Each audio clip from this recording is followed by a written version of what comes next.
Audio one. पुस्तक साग खाएं स्वास्थ्य बचाएं। लेखक पंडित श्री राम शर्मा आचार्य जी के साहित्य से। शाक भाजी के अधिक उत्पादन और सेवन से खाद्य समस्या के समाधान में बहुत कुछ सहायता मिल सकती है। सब्जियां साल भर बदल बदल कर लगाई जा सकती हैं, जिसके फलस्वरूप धन और श्रम की मात्रा बढ़ाने पर अधिक लाभ लिया जाना आसान हो जाता है। अनाज पकाने अथवा रोटी बनाने में अधिकांश पौष्टिक तत्व नष्ट हो जाते हैं, केवल छूछ ही खाया जाता है। इसकी तुलना में सब्जियों में अधिक विटामिन और लवण सुरक्षित रहते हैं। ये अनाज से अधिक रुचिकर और स्वास्थ्यवर्धक भी होती हैं। इसलिए गरीब, अमीर सभी इनका सेवन बड़े चाव से करते हैं। सब्जियों का अधिकांश भाग उपयोगी होता है। अज्ञानतावश लोग सब्जियों की पत्तियां और जड़ें फालतू समझकर कूड़े में डाल देते हैं, परंतु वास्तविकता इससे भिन्न है। पौधे अपनी जड़ों और पत्तियों द्वारा ही अपना भोजन ग्रहण करते हैं, इसलिए उनमें अधिकांश तत्व विद्यमान होते हैं। पत्तियों में खनिज तत्व और विटामिनों की अधिकता होती है। उसका रंग हमें उसमें पाए जाने वाले क्लोरोफिल पदार्थ के कारण हरा दिखाई देता है। यह भाग हमारे लिए बहुत उपयोगी होता है, अतः इन्हें फेंकने की नहीं, उपयोग करने की बात सोचनी चाहिए। यही बात जड़ों के संबंध में भी है। इनमें खाद्य पदार्थ के आवश्यक तत्व पर्याप्त मात्रा में एकत्र हो जाते हैं। मूली, शलजम, पालक, बथुआ, चौलाई जैसी पत्तियों वाली सब्जियां हमारे लिए आवश्यक होती हैं। इनका सदुपयोग सीखने भर की बात है। ये बड़े स्वादिष्ट और लाभप्रद होते हैं। इनसे प्राप्त होने वाला खनिज तो और किसी आहार में उतना मिल ही नहीं सकता। अतएव भोजन में सब्जियों का आधा भाग रखा जाए, कभी कभी पूर्ण शाकाहार किया जाए। साग भाजी पकाकर खाने की परंपरा चल पड़ने के कारण लोग उसी लीक पर चलते रहते हैं।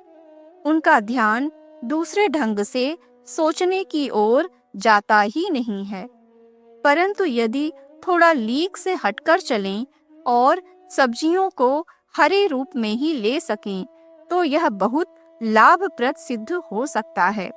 पालक, बथुआ, मूली, शलजम जैसी पत्तियों वाली सब्जियां कच्ची ही ली जावें तो अच्छा है।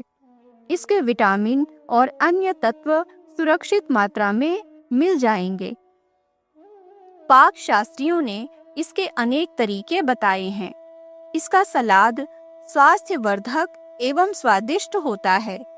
स्वाद के लिए टमाटर, धनिया पत्ती, नींबू तथा नमक भी मिलाया जा सकता है। इन पत्तियों को बारीक काटकर स्वादिष्ट रोटियां, परांठे अथवा पूड़ी बना लें। चाहे बेसन में मिलाकर पकौड़ी तल लें। इनमें पकाए गए साग की अपेक्षा अधिक विटामिन सुरक्षित रहते हैं। शोरबा, सांभर अथवा दाल में मिलाकर पकाने से भी ये पत्तियां बड़ी स्वादिष्ट और गुणकारी सिद्ध होती हैं।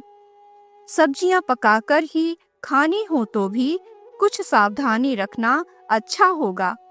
उन्हें काटने से पहले अच्छी तरह धो लें और धोए हुए मिट्टी रहित स्वच्छ पानी का भी उपयोग कढ़ी जैसे पदार्थ में कर लें।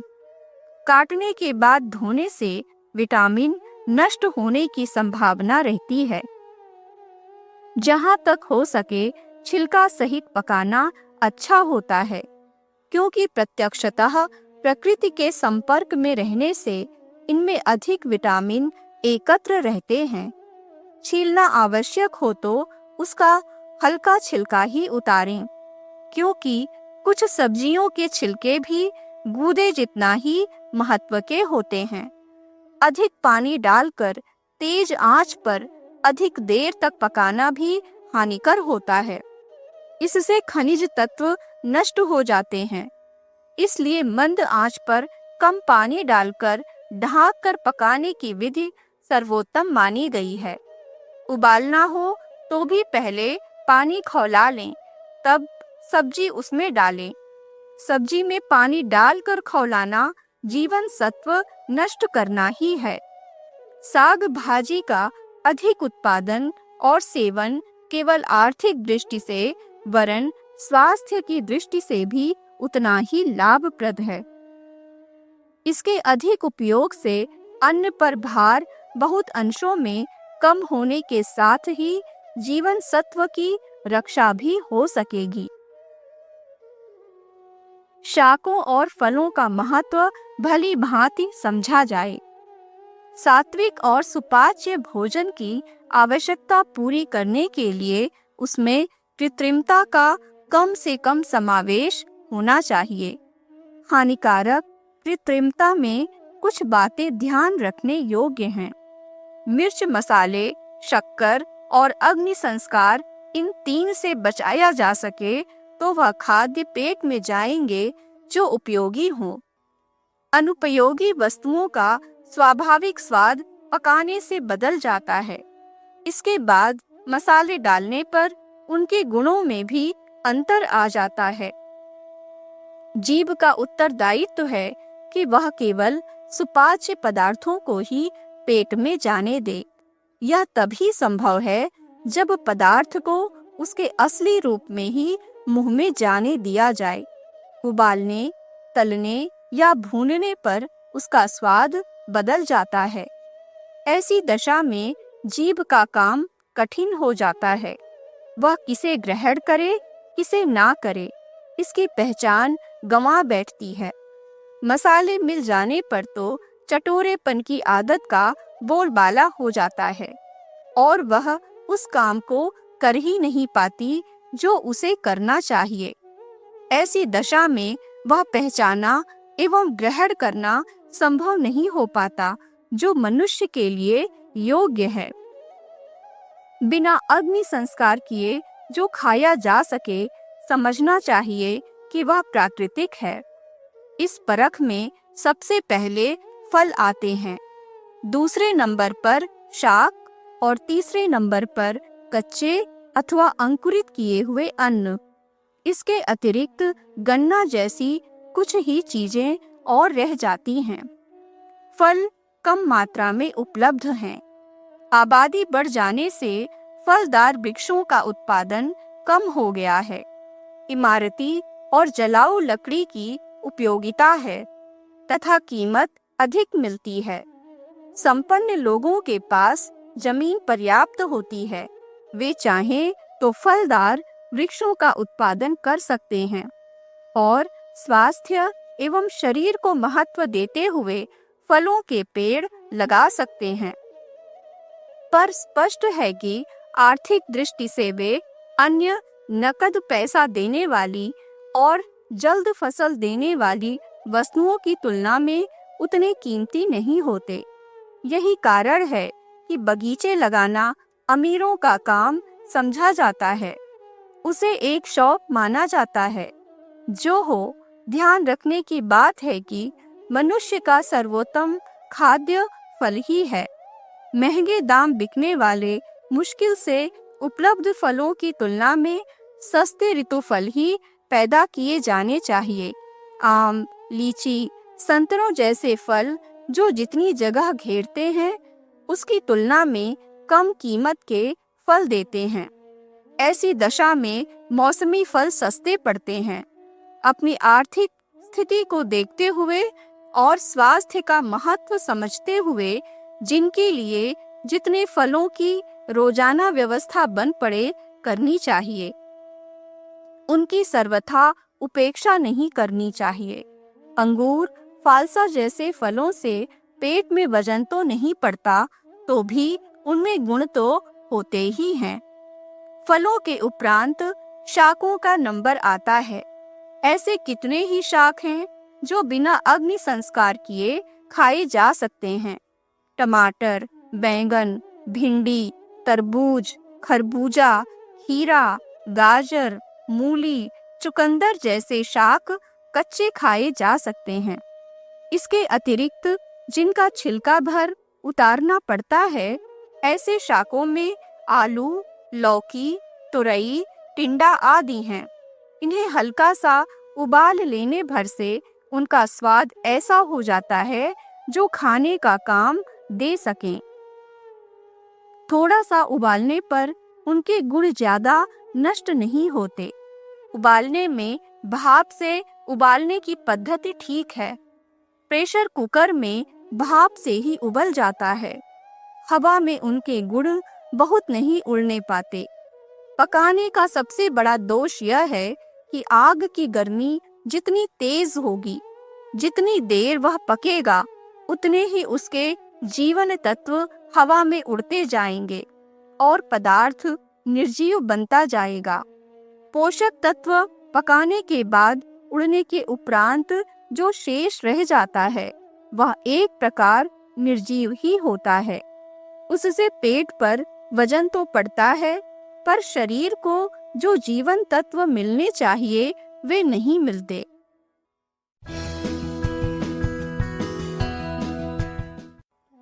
ऑडियो 2 पुस्तक साग खाएं, स्वास्थ्य बचाएं। लेखक पंडित श्री राम शर्मा आचार्य जी के साहित्य से। स्वाद की दृष्टि से बनाए गए शाक प्रायः तलकर या भूनकर बनाए जाते हैं। घी, तेल, मसाला डालकर खुली कढ़ाई में भूनते रहने से शाक जायकेदार तो हो जाते हैं, पर खुली कढ़ाई में देर तक भूनते रहने के बाद उनका पोषक तत्व गायब हो जाता है और भार लगने की प्रक्रिया भर होती रहती है। इन दिनों उपयोग में अन्न ही अधिक आता है। अन्न में पोषण कम और भार अधिक होता है। भुने चने का सत्तू खाकर पेट भरा जा सकता है, पर उनमें पोषण नहीं होता। रोटी में वजन भर होता है। पेट के पाचक रस रोटी में से मुश्किल से ही थोड़ा सा जीवन तत्व निकाल पाते हैं। वजन के कारण जो उत्तेजना उत्पन्न होती है, उसी में लोग समझते हैं कि पेट भर गया।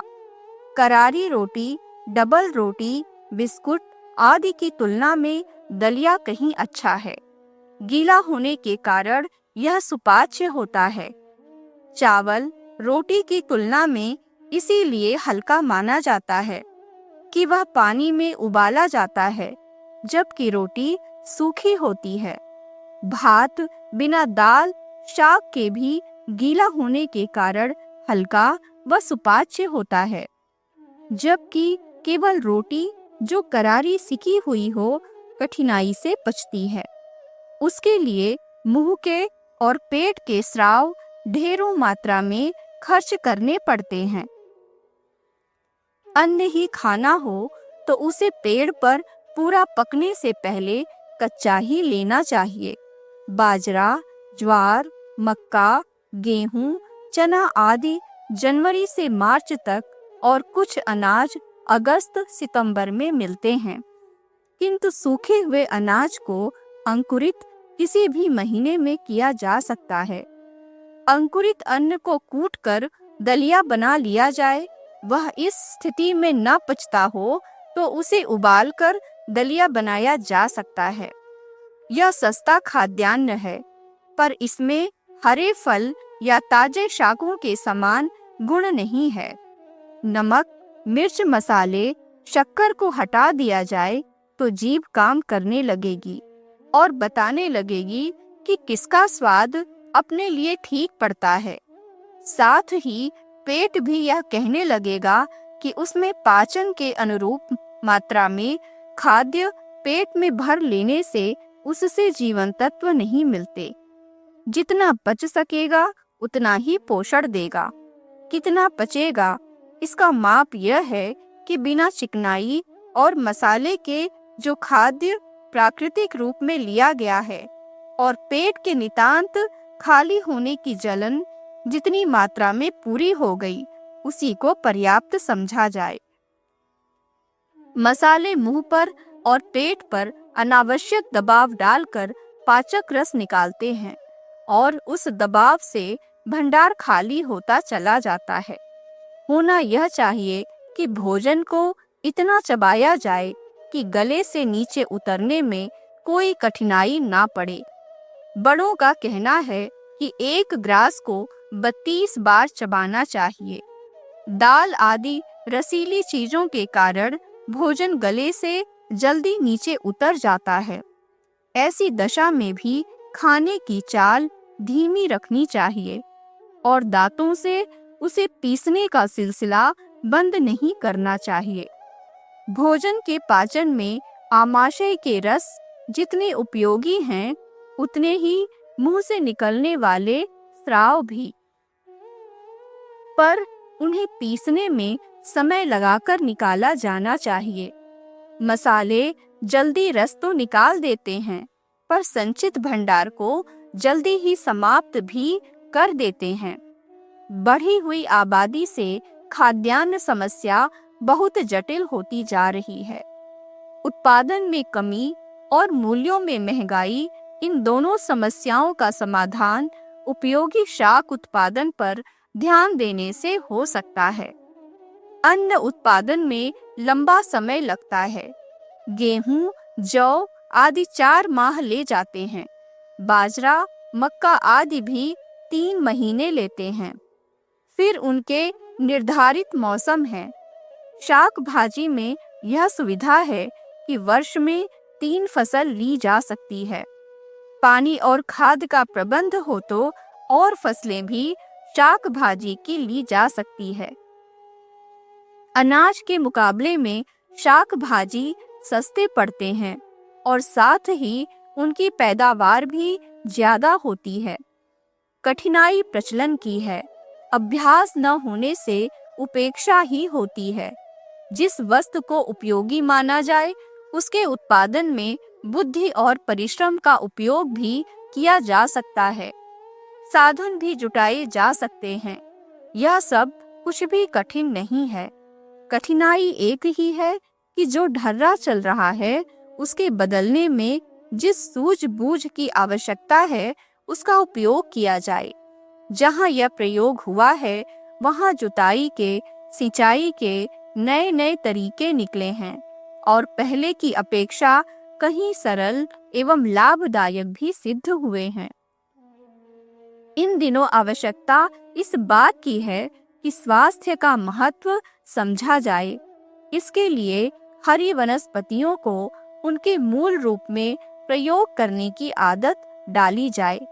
मसालों की भरमार और तलने भूनने से होने वाली हानियों को समझा जाए। ठूस ठूस कर खाने की जो आदत पड़ गई है, उस पर रोकथाम की जाए। यह परिवर्तन कुछ दिन तो अखरेंगे, किंतु कुछ ही दिनों में इनकी आदत पड़ जाएगी।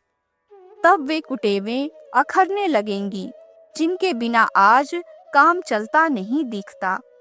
अनाज बहुत दिन रखा रहता है, किंतु फल और शाक भाजी बहुत दिन टिकते नहीं, खराब होने लगते हैं। इसके लिए आवश्यक है कि इनकी खपत को आवश्यक समझा जाने लगे। जहाँ इतना हुआ, वहाँ उसके हाट बाजार लगने लगेंगे।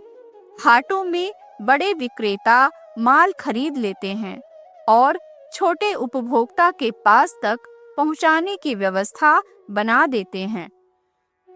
बड़े शहरों में शाक भाजी की बड़ी मंडियां लगती हैं। वहां से धकेल गाड़ियों पर बेचने वाले अथवा मोहल्लों में छोटी हाट लगाकर बेचने वाले उसे खपा देते हैं। यह प्रचलन चल पड़े, लोग दाल के स्थान पर शाक को महत्व देने लगें, तो यह शिकायत न रहेगी कि रखा हुआ शाक भाजी खराब हो जाएगा। मिठाई के स्थान पर फलों का प्रचलन होने लगे तो केला, पपीता, खरबूजा, बेर, अमरूद, फालसा, शहतूत अधिक पसंद करेंगे। तब भेंट उपहार में इन सस्ते फलों को देने का रिवाज चल पड़ेगा।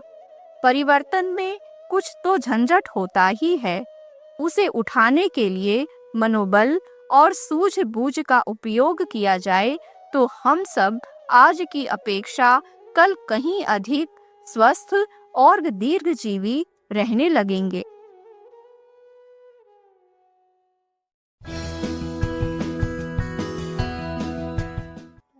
ऑडियो 3 पुस्तक साग खाएं स्वास्थ्य बचाएं, लेखक पंडित श्री राम शर्मा आचार्य जी के साहित्य से। शाक अन्न का पूरक। समय समय पर देश को भीषण महंगाई का सामना करना पड़ता है। उसका एकमात्र कारण है कि यहाँ अन्न का अभाव है। अनाज की महंगाई के कारण ही दूसरी चीजों के दाम और आर्थिक स्थिति के व्यक्ति के लिए जीवन निर्वाह करना भी कठिन हो गया है। यह संकट तभी दूर हो सकेगा जब हमारा अन्न धन बढ़ेगा।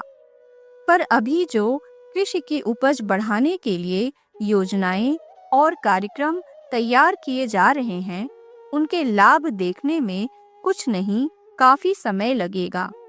सरकार सिंचाई का प्रबंध कर रही है।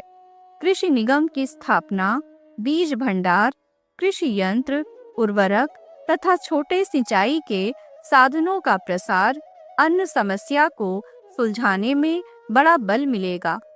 इसमें कुछ भी संदेह नहीं है, पर यह दीर्घकालीन योजनाएं हैं। उनके विकसित होने में अनेक उलझनें पैदा होंगी। लोगों को अधिक देर तक भूखा भी नहीं रखा जा सकता और विदेशी सहायता पर भरोसा भी नहीं किया जा सकता। ऐसी अवस्था में तात्कालिक हल पर विचार करना बहुत आवश्यक हो गया है। आंदोलन का मुख्य स्वरूप। साग भाजी आंदोलन का मुख्य उद्देश्य है खाद्यान्न समस्या का तत्काल हल, पर इसके गौण लाभ अनेक हैं। उनको पाने के लिए किसानों में व्यापक रूप से यह प्रेरणा भर देने की आवश्यकता होगी कि वे अपनी जमीन का कुछ अंश केवल साग सब्जी उत्पादन के लिए नियत रखें। आम जनता में भी यह प्रवृत्ति होनी चाहिए। साथ ही उसके उपयोग की मात्रा में वृद्धि होनी चाहिए।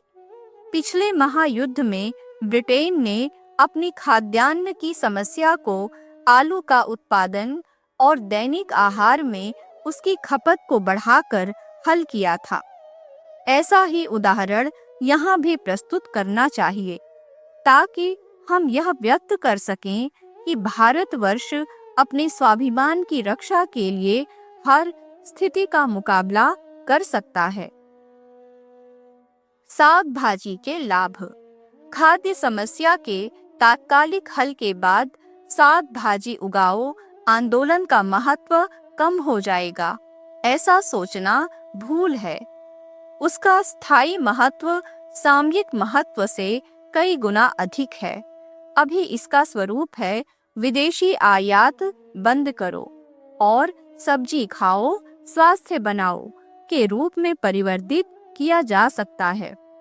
किसी भी रूप में लें, इससे अनेक वैयक्तिक, सामाजिक एवं राष्ट्रीय लाभ हैं। अतः विकास की अन्य योजनाओं के साथ इसे भी हमें अनेक कार्यक्रमों में मुख्य स्थान देने की आवश्यकता पड़ेगी। खाद्यान्न दालें कभी भी सब्जी का विकल्प नहीं बन सकते। इनका उत्पादन एवं आयात भी एक सीमा तक हो सकता है।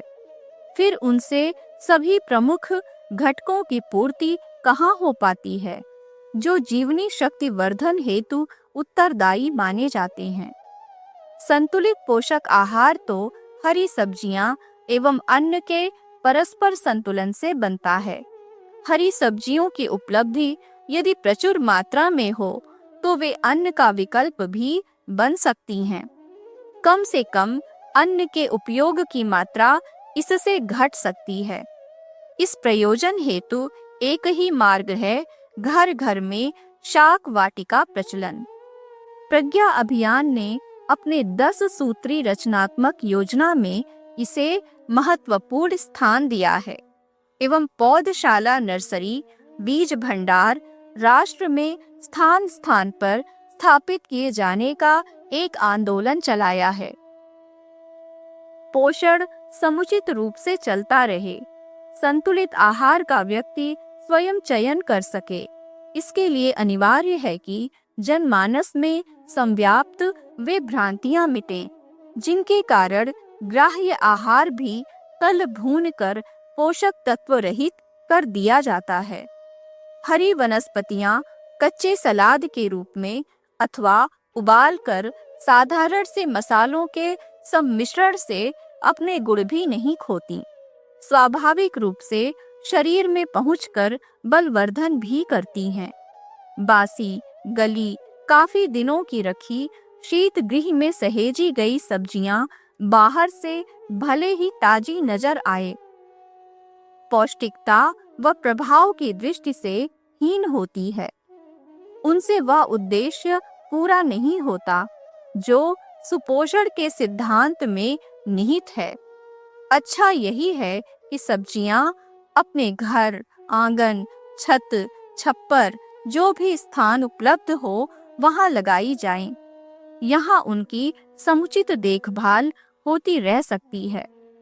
थोड़े से परिश्रम से वर्ष भर घर के सदस्यों के लिए प्रयोग जितनी मात्रा में पैदा हो सकती है तथा बागवानी एक श्रेष्ठ व्यायाम की उक्ति भी सार्थक होती रह सकती है। कंद लकड़ी के बक्सों में, शुक छोटी पॉलीथीन की थैलियों में तथा बेलें घर की बाड़ या छप्पर छत पर चढ़ाकर पैदा किए जा सकते हैं।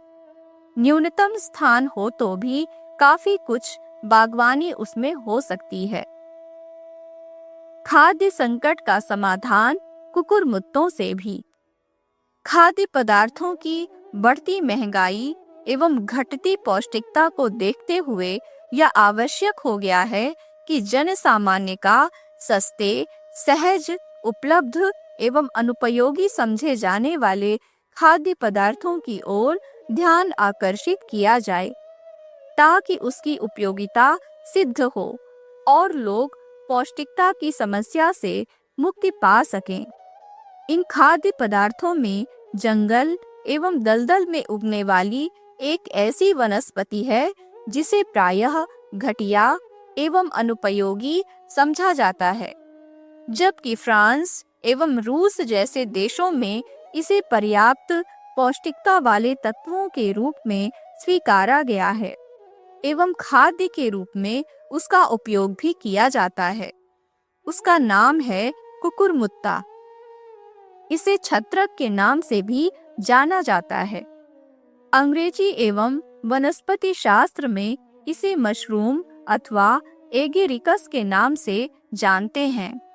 भारत के जंगलों में यह पर्याप्त मात्रा में होता है।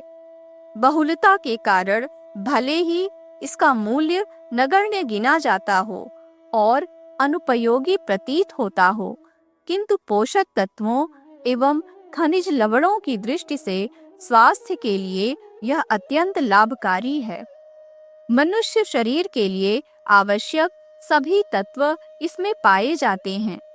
खनिज के रूप में पोटेशियम, फास्फोरस एवं सल्फर के तत्व पर्याप्त मात्रा में उपलब्ध होते हैं। इसे सब्जी के रूप में लेना 100 ग्राम मधुरस शहद खाने के समान है। इसमें जिंक, कॉपर रहने के कारण यह रक्त की जीवनी शक्ति को बढ़ाते हैं। मशरूम छत्रक में विटामिन B1, D एवं A भी पाए जाते हैं।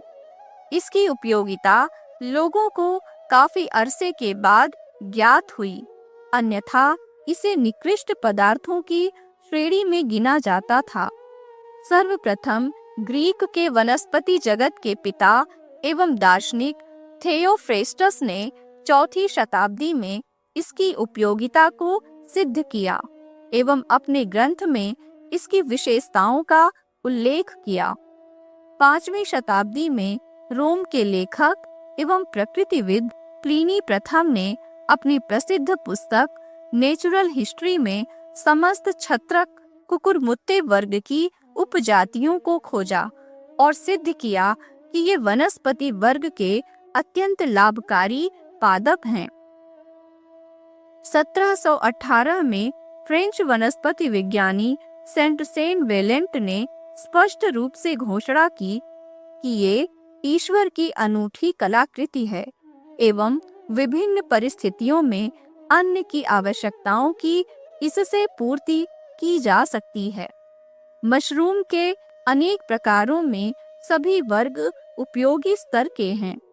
कई स्थानों पर उसके संबंध में अच्छी मान्यता है, जबकि अनेक स्थानों पर उसे अवशिष्ट पदार्थ की उत्पत्ति माना जाता है, किंतु वैज्ञानिक दृष्टि से यह विशुद्ध वनस्पति है। इसकी तीव्रतम अभिवृद्धि ने वनस्पति विज्ञानियों को हैरत में डाल दिया। आरंभ में वे यह तय नहीं कर पा रहे थे कि इसे जंतु वर्ग में रखा जाए या वनस्पति वर्ग में। अंत में परीक्षणों के आधार पर कहना पड़ा कि ये घास एवं झाड़ियों के ही स्वरूप हैं, जिनमें फूल एवं फल नहीं लगते। यह कभी-कभी पेड़ों में भी पाए जाते हैं, जिसमें कार्बोहाइड्रेट तो रहता है, किंतु क्लोरोफिल का अभाव होने के कारण हरा रंग नहीं होता।